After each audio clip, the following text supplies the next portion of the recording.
The following content is provided under a Creative Commons license. Your support will help MIT OpenCourseWare continue to offer high-quality educational resources for free.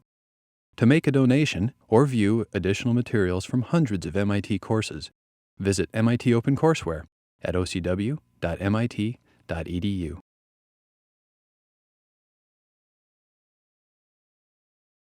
The last time we were finishing the first part of the reactive oxygen species module focused on how we as humans fight bacterial or viral infections using neutrophils, the white blood cells. And I introduced you to this cartoon. So here's our neutrophil. All of this blue stuff, it has an unusual looking nucleus. Neutrophils have weird nuclei. They somehow sense the bacteria. You saw the bacteria getting chased by the neutrophil. And then somebody asked me this question. Somebody asked me this question last time about where the NOX2 proteins end up.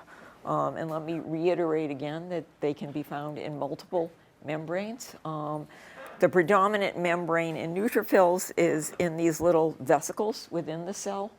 Okay, but the bacteria are out here, so they need to somehow engulf the bacteria. So they can also be found in the plasma membrane, and they need to engulf the bacteria to form phagosomes. And so here you see them again. So this is the phagosome with the NOX2 protein with this predisposition where the NAD pH is in the cytosol. Okay, so you see that the location here, the NAD pH is also in the cytosol.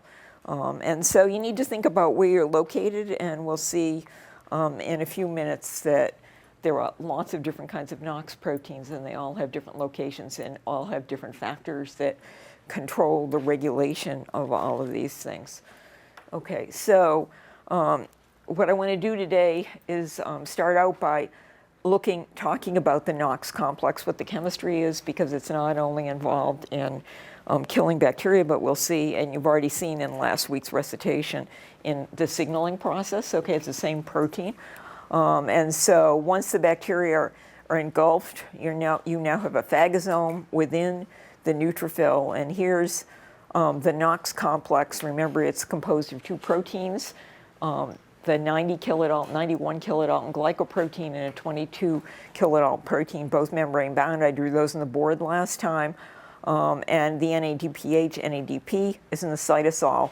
But all the chemistry is going to happen in the lumen of the phagosome. Okay, so somehow the reducing equivalents from the NADPH need to be transferred into the lumen, where oxygen is going to be reduced to superoxide. So I want to talk a little bit about how that happens first, given what we know about the cofactors in NOX2 that are essential for this process. And then what we'll do is look a little bit at how the superoxide that's generated in the phagosome gets converted to hydrogen peroxide, and ultimately, with another protein, we're briefly going to discuss a heme-dependent protein, Milo Peroxidase, which uses chloride, can form hypochlorous acid. Okay, so that's where we're going. This is the cartoon I drew on the board the last time, where you can see that we have a Flavin Domain. A Flavin Domain it's located in the cytosol, and then you have two hemes. And the unusual part about this system is that these hemes, we've seen heme before with reversible binding of oxygen and hemoglobin. They're both hexacoordinate, so there's no binding site for oxygen.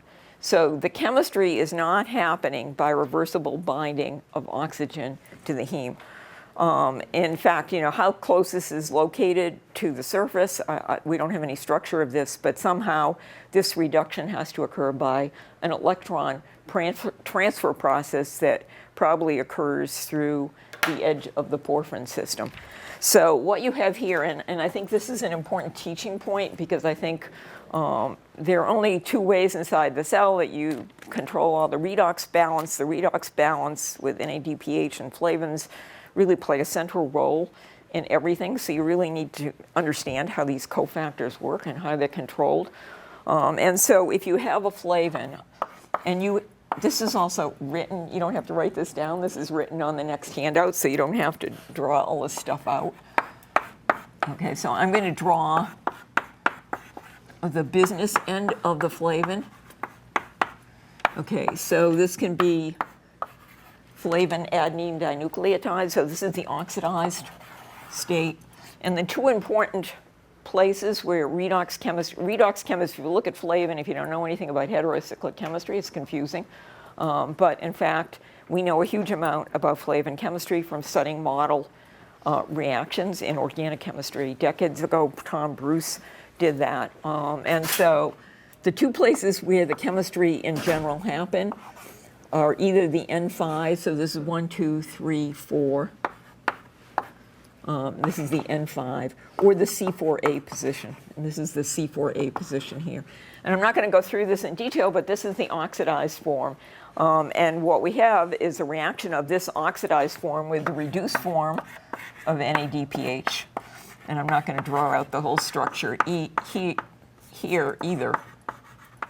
But hopefully you all know now that NADPH in general works by hydride transfer, so it's almost always a 2-electron transfer. The 1-electron chemistry is really sort of outside the realm of where it would normally happen inside the cell.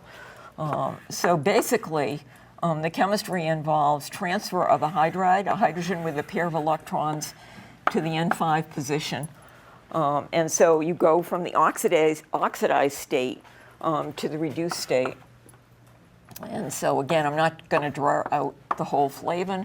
The rest of I guess I don't have a picture there, but well, let me just show you where we're going. Okay, so the key is, which is interesting about this, is that we need to get across a membrane. So how do you get across a membrane? So the Flavin domain is way over here, okay?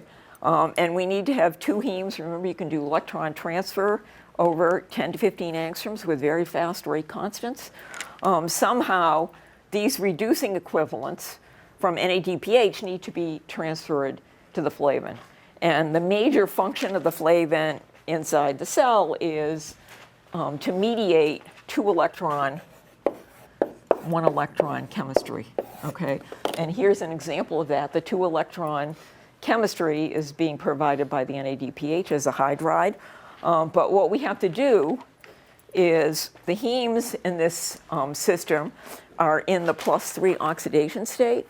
So what we need to do is be able to convert. Ultimately, we want to reduce oxygen to superoxide, so we need an electron.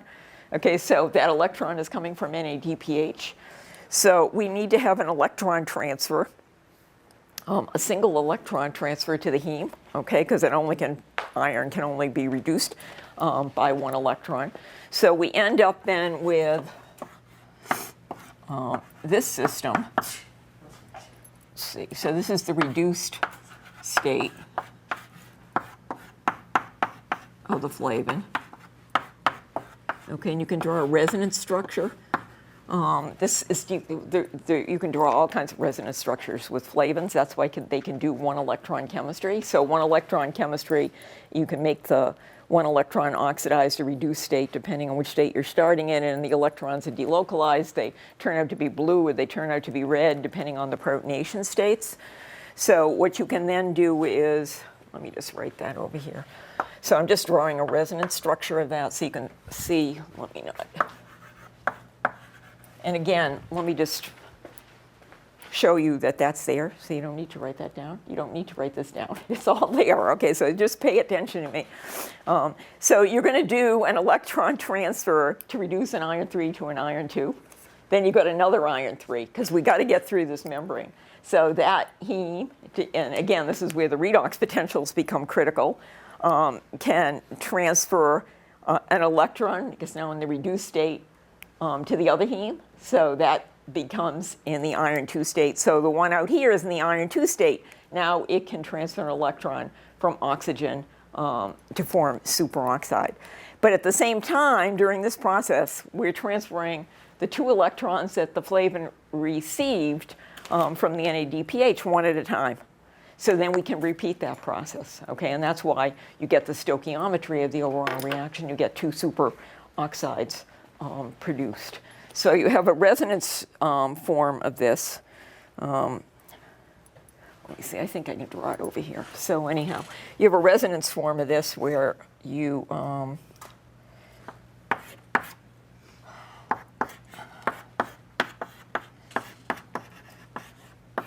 and now what we're ready to do, so this is the same as this, okay, so this is a resonance form. These are the same structures.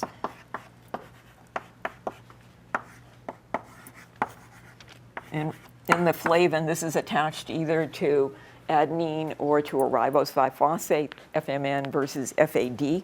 And now what you're ready to do is you have the heme. And so the heme, again, is embedded in the membrane. And so now what you're doing is electron transfer, okay?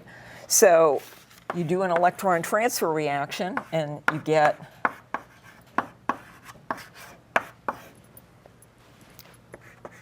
this structure.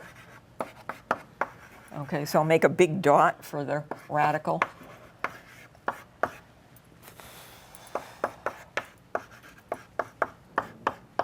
Okay, and now we've reduced one of the hemes to iron 2. And if you look at the redox potentials, I haven't never read these original papers, but they're close to being matched in terms of redox potentials. I haven't read how they measured these kinds of things. But the system needs to be set up so you can transfer the electrons across the membrane and ultimately reduce the superoxide over here. And so now what happens, so you've gotten to this stage, so now you have a semiquinone form of the flavin, okay? This guy can then be reoxidized by the next heme, okay, generating the iron 2 form and regenerating the iron 3 form. So this guy then, to distinguish between them, again, I don't think this, hopefully most of you are seeing this, but you have another one. So it donates an electron to convert the iron 3 form. So we have an iron 3 form to the iron 2 form, and it itself becomes reoxidized. Okay, and so now what's happening is you're set up to do another electron transfer, where this is going to go to the iron 3, transfer it again, and in the end, this guy is now in the lumen, adjacent to the lumen. I don't know where it's located. We don't have a structure. But this guy is probably through the heme edge going to convert oxygen into superoxide. Okay, so is everybody following that? And the main point here is you all hear about flavin being the major mediator between 1-electron chemistry and 2-electron chemistry. Most of the time people don't draw out the details of this. But these things can all be observed spectroscopically because they're colored, yeah. The second iron reduction happens from the semiquinone form? The second iron, yeah, happens from the semiquinone form. So Right. So you regenerate the oxidized form. So in the end over here, so you go all the way through this. And again, I haven't looked at the kinetics in the paper very carefully, but it very efficiently does this and shuttles the electron across. So you're doing the same thing. You're reoxidizing the reduced form of the flavin, but you're doing it 1 electron at a time. So here's the key take-home message, okay? So all of this then happens in the phagosome. And so what you're generating then is superoxide, okay? Now, what happens to superoxide? So superoxide could potentially do chemistry, but we talked about last time, what are the properties of superoxide? It's not all that reactive. And frankly, having read a lot of papers, I think we don't really understand all the details of how the bacteria die when they're engulfed by the phagosome. But a key player in this overall process, and it's certainly not the only player, because you can actually wipe out Myeloperoxidase, and you can still kill bacteria. Okay, so it's much more complicated than what I'm telling you, but a key player in when most people describe this is Myeloperoxidase, which is a heme protein. I'll show you that in a minute. But it turns out that these Myeloperoxidases exist in little granules. Okay, just like you saw the little vesicle with the NOx2 in it that was predominantly sitting inside the neutrophil. You also have little vesicles, and the vesicles are stuffed with myeloperoxidase. And somehow there's a signal, and the myeloperoxidase then fuses with the phagosome. So this is a phagosome. And you have a huge amount of protein in there, gets dumped into the phagosome, okay? So you have a heme protein, now it's dumped in here. Inside the cell, you generated a gradient, so there's some complicated ion-dependent reactions. You need to sort of neutralize the pH, which happens. But once you get inside the cell, the myeloperoxidase, the protonation state is such that you can rapidly protonate superoxide to hydrogen peroxide, and we'll see that hydrogen peroxide reacts with myeloperoxidase, which then reacts with chloride, which is also present. Okay, and the hypochlorous acid we'll see is a key player. And how can you tell that? Because if you isolate the proteins that come out of the phagosome, they're all chlorinated. Okay, so you generate, if you go back and you look at the little sheet I showed you about reactivity, hypochlorous acid is really reactive. Okay, it's reactive, very reactive kinetically and also thermodynamically. Okay, so the myeloperoxidase, so once we get, so we've gotten our superoxide, so now we're in the phagosome. Okay, and now we want to look at myeloperoxidase, and so that catalyzes the reaction of hydrogen peroxide and chloride to form hypochlorous acid. And this is myeloperoxidase, and it's a heme-dependent protein, okay? And so the question is, how does this work? Okay, and so what do we know about myeloperoxidase? People have been studying this for decades, and you're going to see the chemistry is actually quite complicated. It's very important, so people are always trying to figure out the details of the chemistry, but the devil is in the kinetics in the environment of the phagosome. Okay, so it's not so easy to sort all this out. But if you look at the structure, number one, you see this is from an X-ray structure. It's bent. So it has an unusual structure. It has an axial ligand that's a histidine, and there's no second axial ligand, okay? And it's covalently bound in two places. There are parts of the heme that are hanging off the protoporphyrin IX where it's covalently bound to the protein. And the covalent attachment's distinct from most other hemes. So that's all you need to know in terms of what we're going to be talking about. Okay, so you have a heme protein, and you know, most of the time I don't talk about the heme systems, but I think the heme systems, you guys ought to know something about hemes. We've talked about hemes with reversible oxygen binding. You've seen hemes and cholesterol biosynthesis in many of the natural products biosynthetic pathways. You have hemes that do hydroxylation reactions or epoxidation reactions. Anyhow, hemes play a central role in many reactions inside the cell. And this one, the general reaction, I think, is pretty straightforward to understand. So what you have, and so again, this straight line is protoporphyrin IX. So I'll just write protoporphyrin IX. Okay, and again, it's ligated to histidine. So this is part of the protein. Okay, and there's no second axial ligand. So you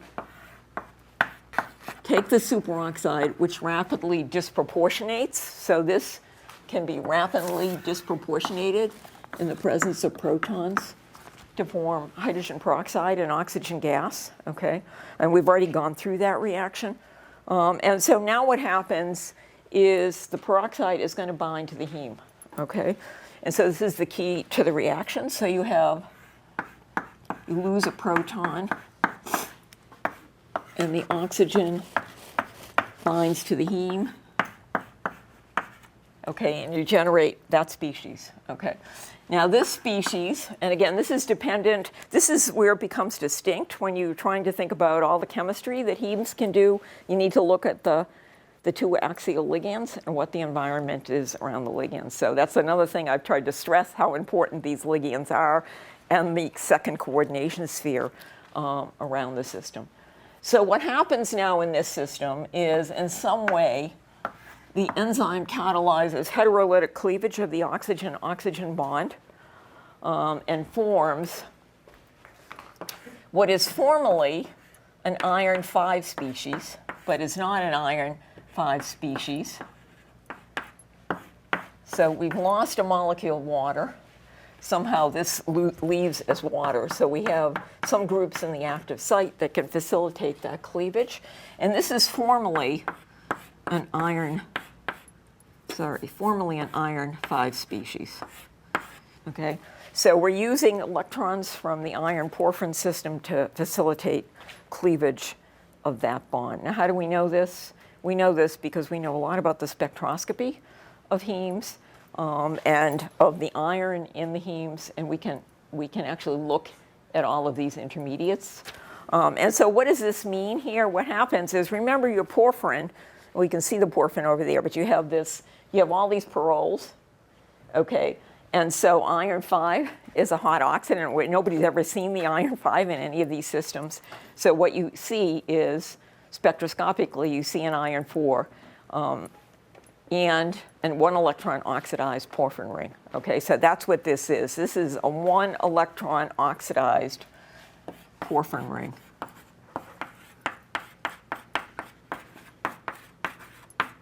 Okay.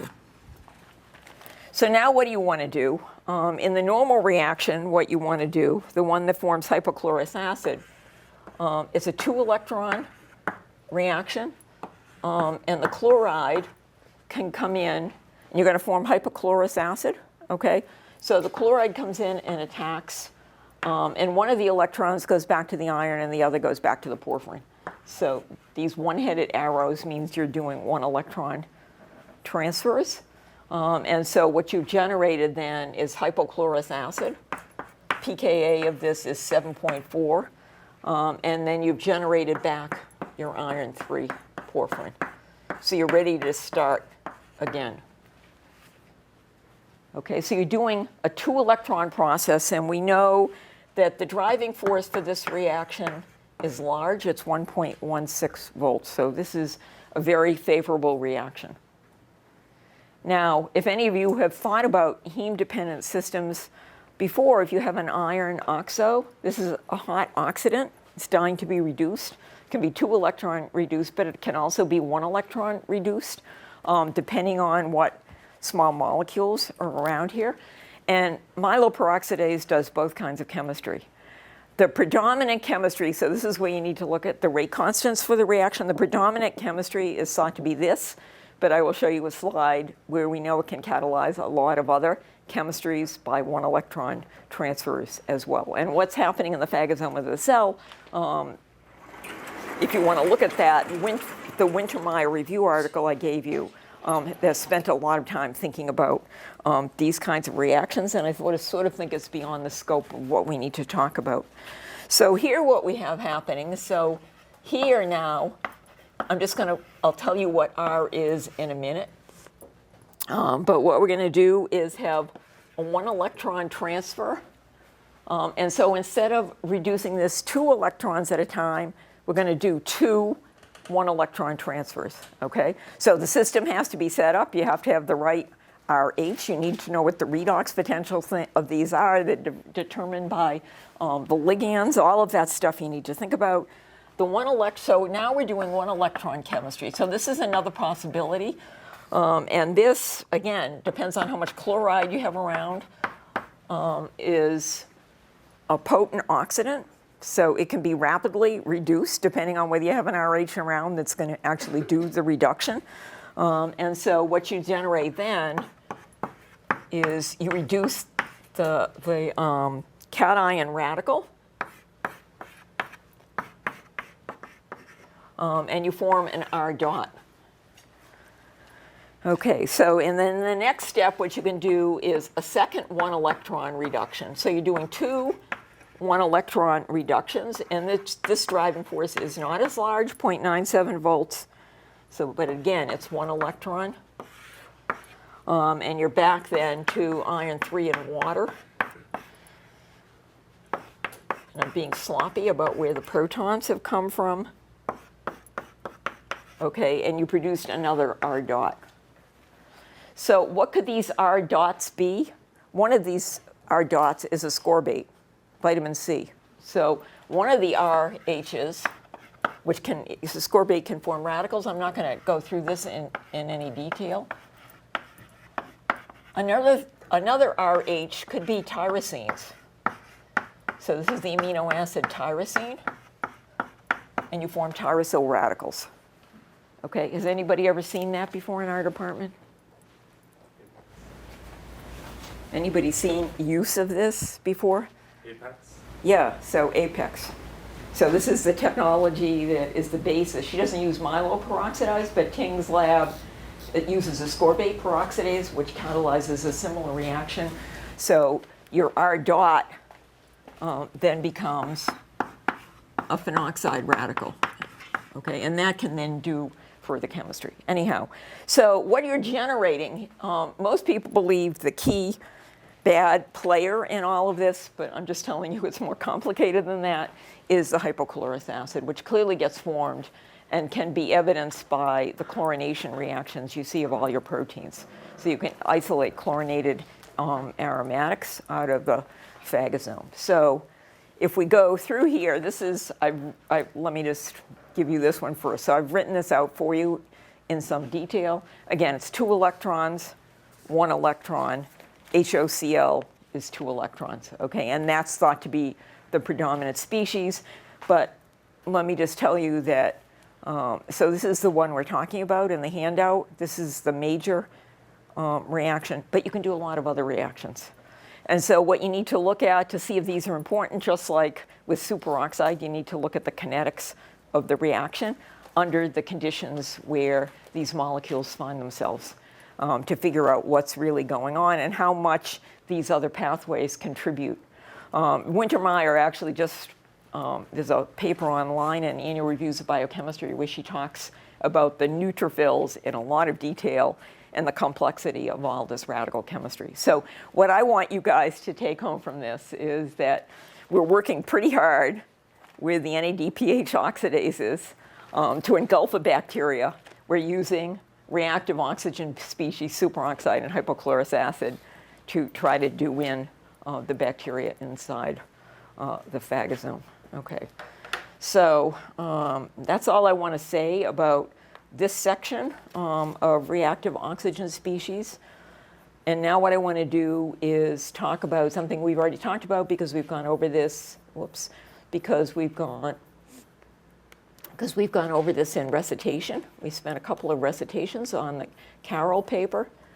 And so I told you when I was introducing this and gave you an outline of where we're going to reactive out of control versus controlled hydrogen peroxide, superoxide production, and signaling. Okay, so again, it's this thing it's all about homeostasis. Okay, so let's see, I need to get my act together here. So where are we going with this? This is the outline of where we're going to go, and so I'm not going to write the outline because it will take me too long, and I really want to you can read the outline on my PowerPoint. But what I want to do very briefly is give you an overview of how these reactions, reactive oxygen species, are thought in general to play a role in signaling. Okay, a lot of people working on this. There are many, many proteins involved. We're only looking at one of these proteins, the epidermal growth factor receptor, which we talked about in recitation.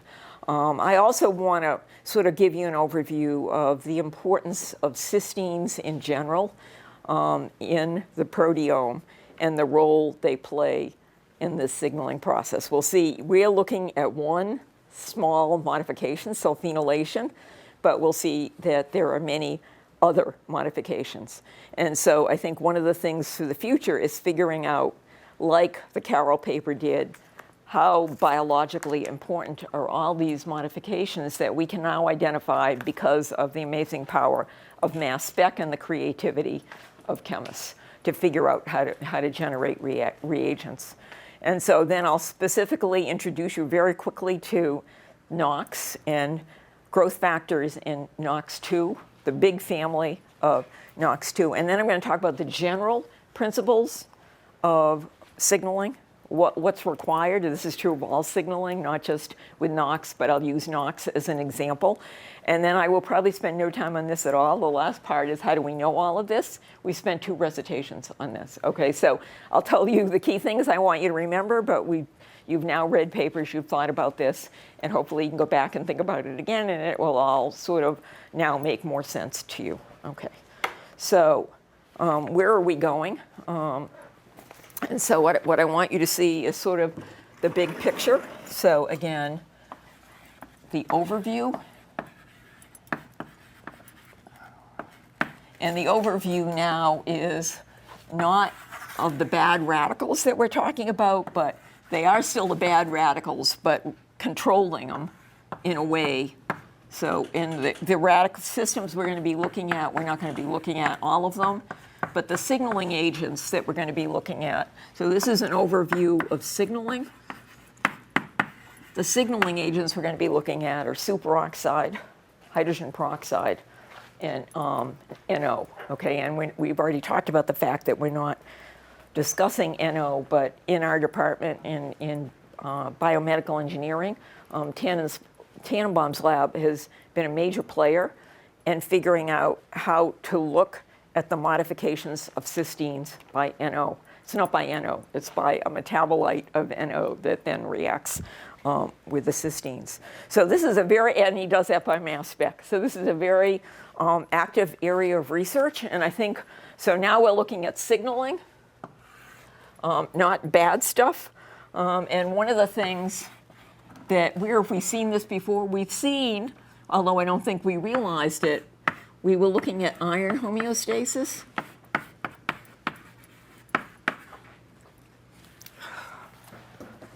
That's what happens when you get up at 4 o'clock in the morning. Okay, homeostasis, homeostasis.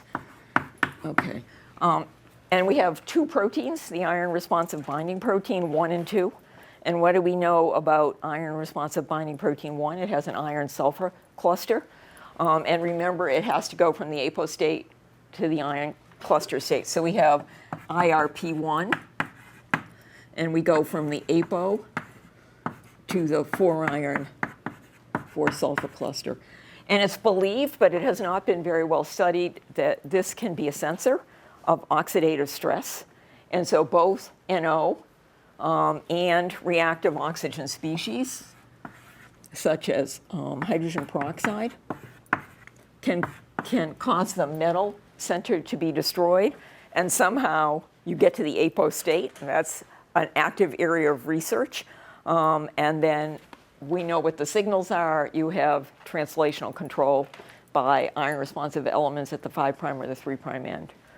The same thing happens with IRP2, so I'm just trying to tie things together, but does anybody remember what the sensor was with IRP2? Anybody remember what it did? The what? Yeah, so we had a little ubiquitin ligase domain with the sensor that binds in ways we still don't understand. So again, this is something that's very much an active area of research.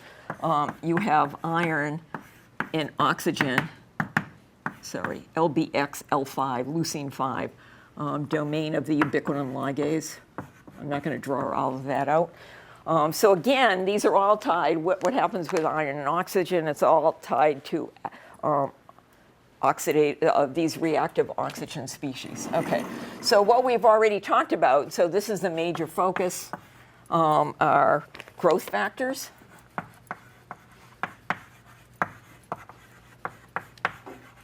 And I'll show you using PowerPoints, but this kind of signaling is also involved in cell proliferation.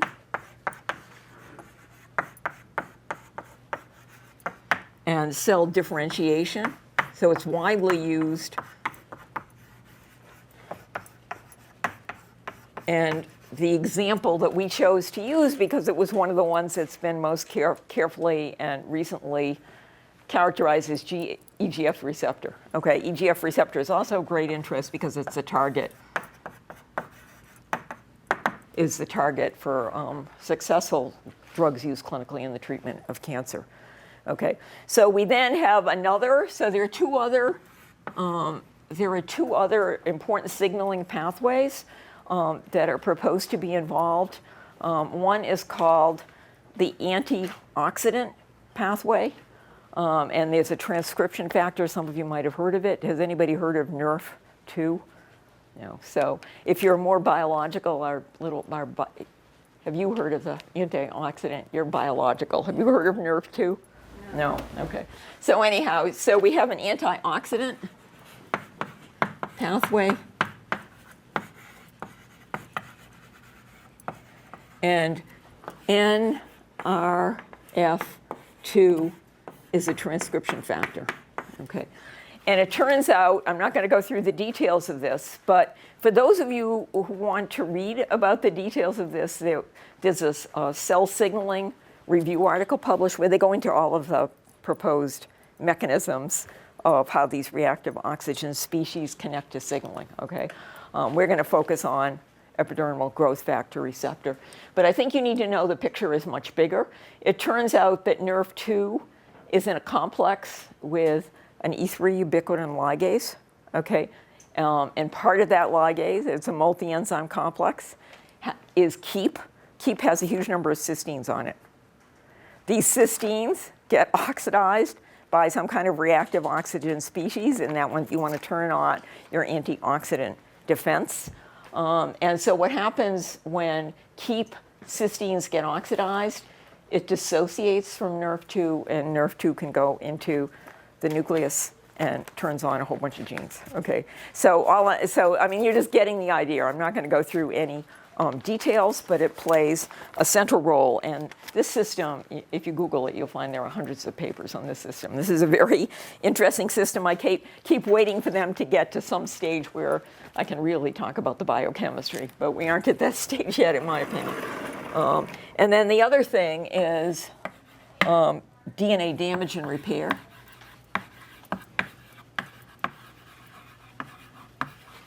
Okay, and if you have DNA damage or you're starting to get oxidative stress and these things are out of control, hydroxide radical is reacting with your nucleic acids, you need to do something. Okay, so you turn on a signaling pathway. And this is controlled by a kinase. I'm not going to go into this in detail, but some of you might have heard of this. This is called the ATM pathway. And what you see, actually, you'll see, I think in the next 5 years, if you remain biochemists, all these acronyms for all these pathways, you're going to get it.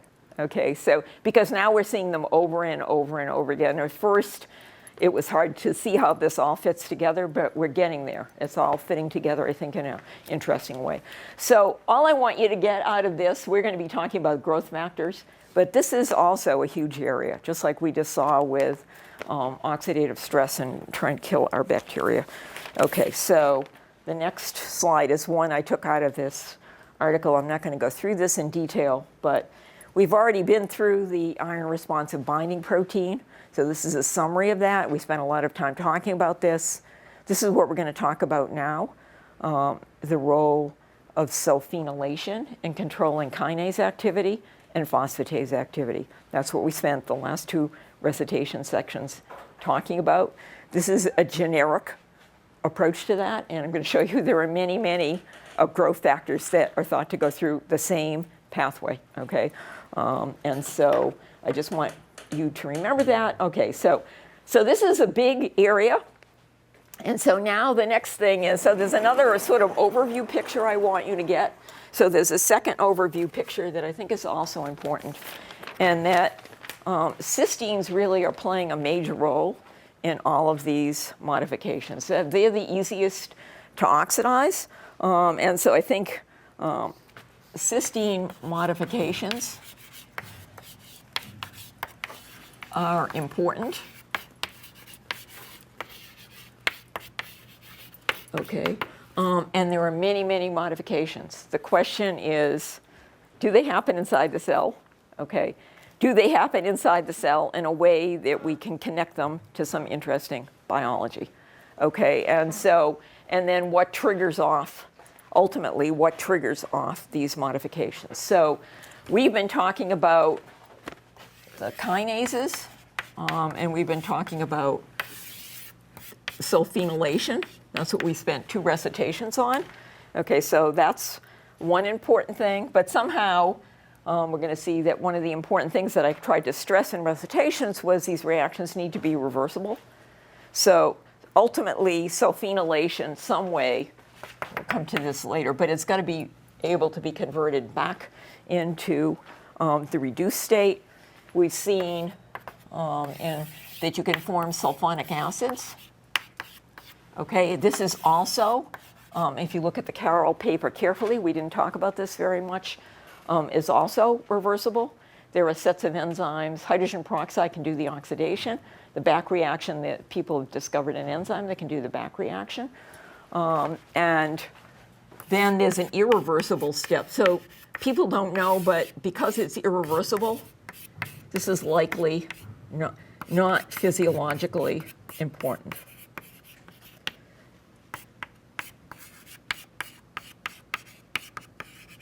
Okay.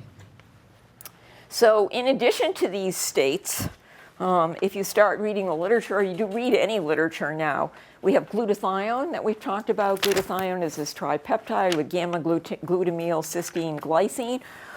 It is able to convert the sulfenic acid into a glutathionated protein. We're seeing these all over the place. Okay, is this a signaling pathway? How is it controlled? What's going on with these? I think we don't know the answer to that.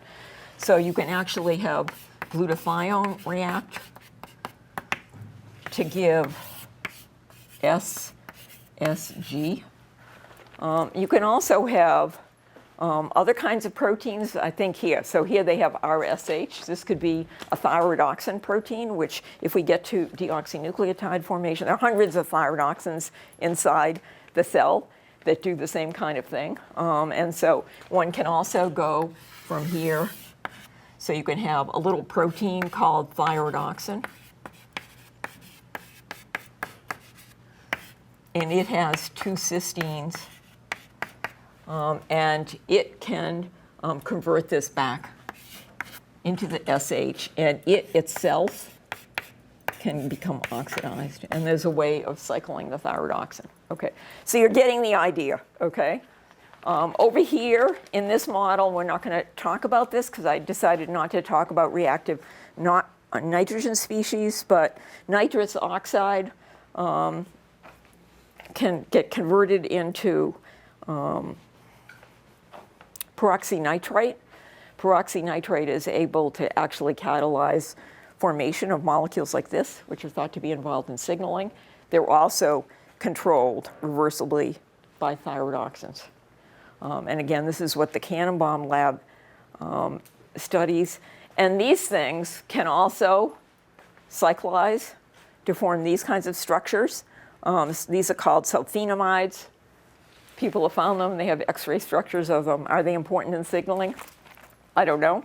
But you can see that you have many, many kinds of modifications. That's the take-home lesson from this. And then the big question is, how important are these in terms of controlling homeostasis? Okay. So what I want to do now is briefly look at the players. I think I'm going to erase this. But briefly look at the players we've already started to look at and make a few points and make the general points about the signaling process using epidermal growth factor receptor as an example. And so I'm hitting you over the head with this again because we've already looked at this a couple of times. So we have an overview of E, G, F, R, and Knox. Okay, so we just looked at Knox. This is also Knox too. It's the same protein. They're found in different places. And so remember with Knox2, we had all these factors that I told you were involved in the phagosome. You had a GTPase, you had a phagosome oxidase. Okay, now you have, in some cases, similar factors, in other cases, additional factors that play a role in these multi-enzyme complexes that allow it to do something else. Okay, so nature reuses over and over again these different factors. So this is the cartoon picture you guys have seen before. We use this in recitation. This is where I started to have you think about recitation 11 when we started this to try to introduce you to the system again. And so I just want to make a couple of points about this, but here's our epidermal growth factor receptor, which you all know now is a tyrosine kinase. Here is the Knox protein, and here you can see we have RAC1, and if you go back and you look at your notes from last time, RAC1 is a GTPase. You can control its activity with little proteins that can bind to it and inhibit it. And the funny thing about this, and people were asking me questions about this, is that the chemistry, the tyrosine kinase, is in the inside of the cell. Okay, NOx1, the NADPH and going to NADP is in the inside of the cell, just like we just talked about, okay? But where is, because of the predisposition of the flavin and the two hemes, where's superoxide produced? On the outside of the cell, okay? That's rather bizarre, okay? This is still rather bizarre to me. This is the model people have in the literature, but you're using the reducing equivalents from NADPH to convert superoxide, oxygen to superoxide, which rapidly disproportionates to form hydrogen peroxide. And so then the question is, we're saying hydrogen peroxide is the key signaler that's doing self-phenylation. How does it get into the cell?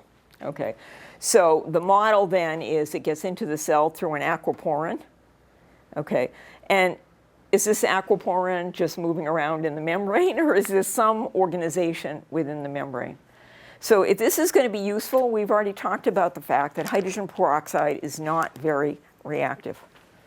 So one way you can get something to be more reactive is by increasing its concentration, right? So nature does this all the time. So if you can somehow stick things together and generate something and it's generated right adjacent to where you're going to react, it has a greater probability of reacting here than over here. And where have you seen that before? Any of you thought about that? Graduate students should know this. DNA templated synthesis? DNA what? DNA templated synthesis? No, so you do. But I mean in terms of all of these reactive oxygen species. Oh.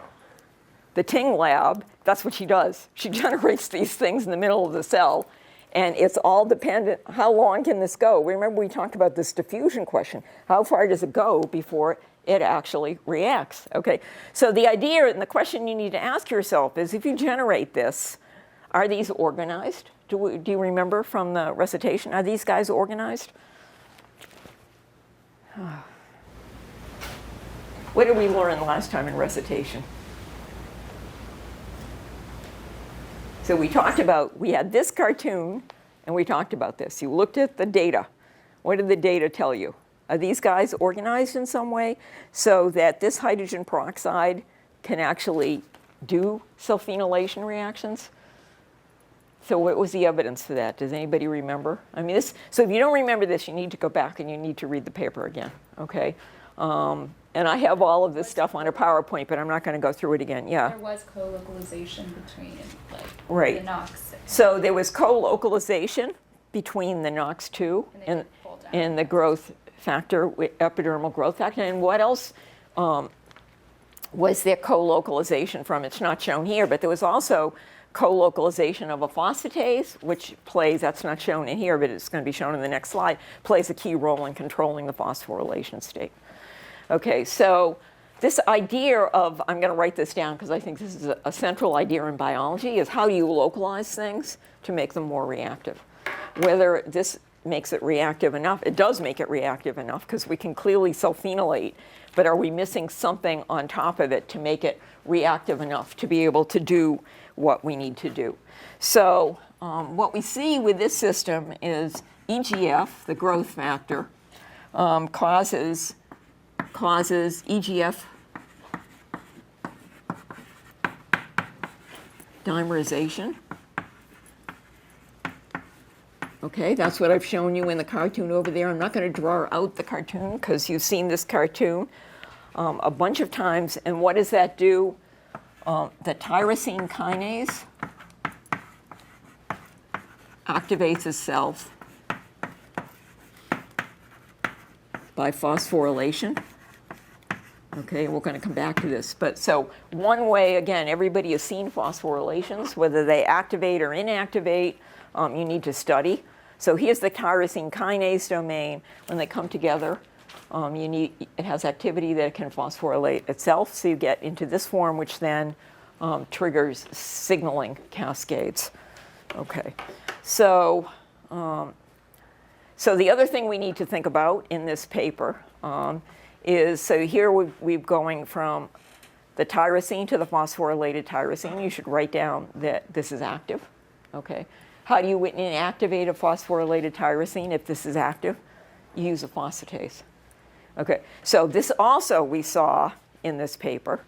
And in this paper, this Carroll paper, she identified, or she claims to have identified, you can make your own judgment on that now, the phosphatase in the cell type that she looked at that played a key role in the tyrosine kinase activity. So you're converting it from an active form to an inactive form, which is what you see by phosphorylation, dephosphorylation all the time. I'm going to come back to this in a minute.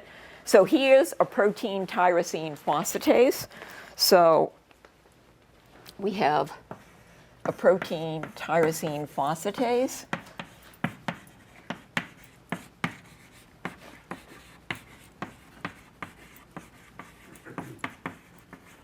Okay, and so while I didn't write that out, these ends, there are lots of different kinds of phosphatases, but they have a thiolate in their active site. And these things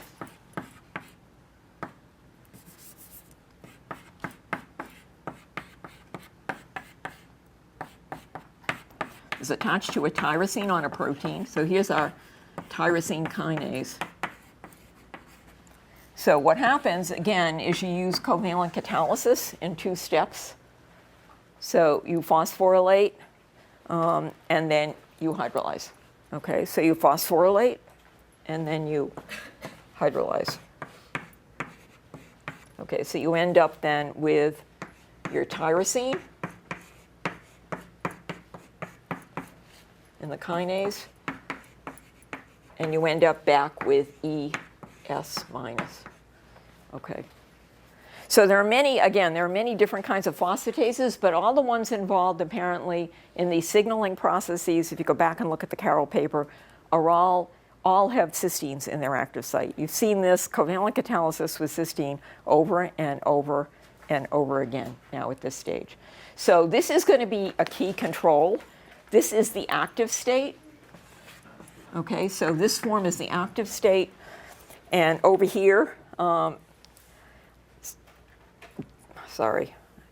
so if you take this now and you treat this with hydrogen peroxide, this becomes sulfenylated, and this becomes the inactive state.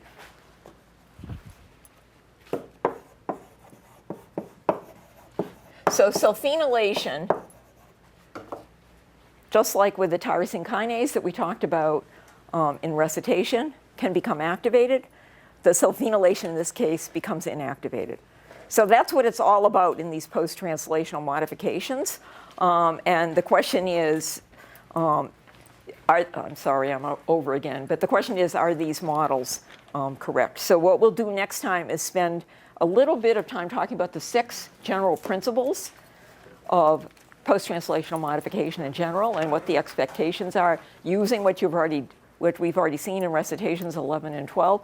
And then we're going to move on to the last module on nucleotide metabolism.